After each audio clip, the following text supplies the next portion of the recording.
all this drama on the show, and yeah, there was the physical altercation and all that, but they didn't create this thing about this rumor about a child not being yours. Like, they seem to really be pretty relatively normal, low drama people.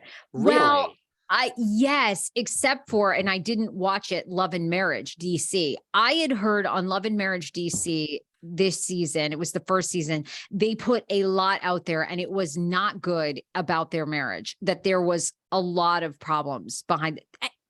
I'm sure our listeners know this better than I do, so forgive me, I haven't watched the show, but I had heard that marital issues, they weren't on the same page about finance, lots of things. So if that's the case, I guess it's not surprising maybe that they're separated. And I don't know, it could go either way. I mean, like you said, Ashley and Michael, I think they talk every day. They're as tight as could be. They're thick as thieves, and supposedly they're separated. So, I mean, girlfriend is like, wait, like, I have to get a house. I mean, what? So like, Potomac is in its millionth season. It's not, I don't think that, I really think, like, even Dallas used to say they used to get less on the pay scale, but it's still like favored nation. So Ashley is probably in the fives, maybe sixes. Yeah, I agree. Oh, I think so. Yeah. So like, she's, girlfriend could live a life, but when you're like, what, I need a lawyer and a house, and I've never even taken a dollar out of the bank before, and how do I withdraw money? And okay, I'm exaggerating, but that is what that conversation with her family went like, girlfriend, just live with him and go out and date and fuck and go marry someone. Just be Bronwyn. Just be Bronwyn 2.0. I mean, and that is not a knock to my girl Bronwyn. I'm friends with Bronwyn. She comes to New York.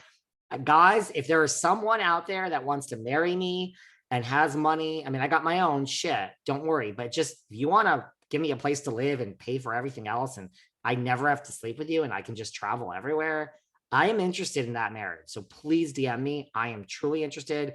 I will be there for dinners and I will be there looking the part. Sign me up. I mean, I'm also old as fuck, so I don't think I'm not, the 22-year-old that everyone wants. I'm the sugar dad, not the sugar babe. I was going to say Sarah. Sarah gets DMs. Sarah gets texts from me. I have another story from this weekend that you'll have to so like, I am not, no one is barking up this tree for a free life. But if there is someone out there that wants someone age appropriate and doesn't want the sugar babe, call me. Because I will do that life if I don't have to, suck your dick every night. You know what I mean? I mean, and unless you're cute, then sign me up. I have to say on this one, I really have no idea. I have no idea if they're together or not. I just don't.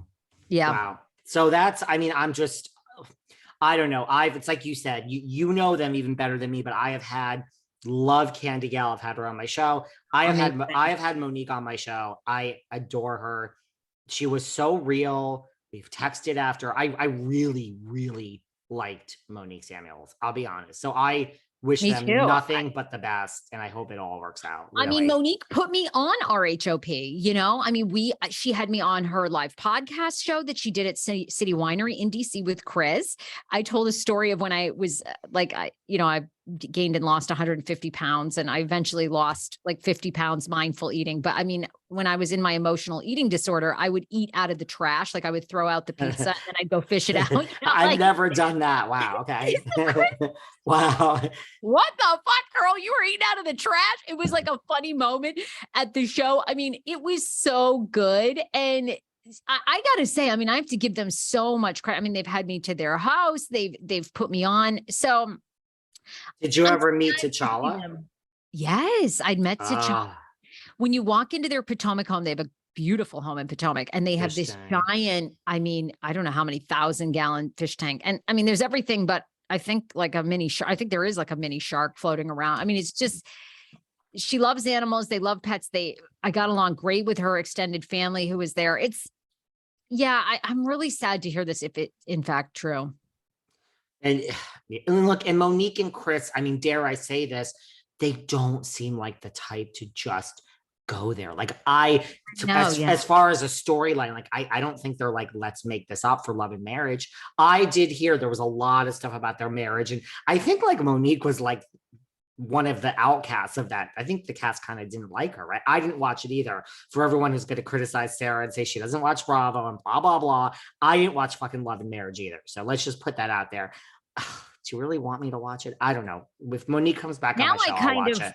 Now I kind of want to watch it. And Carlos King, our good buddy Carlos King, is the one behind it. I don't know, Sarah. So try to find out. I was really just sorry to hear about this.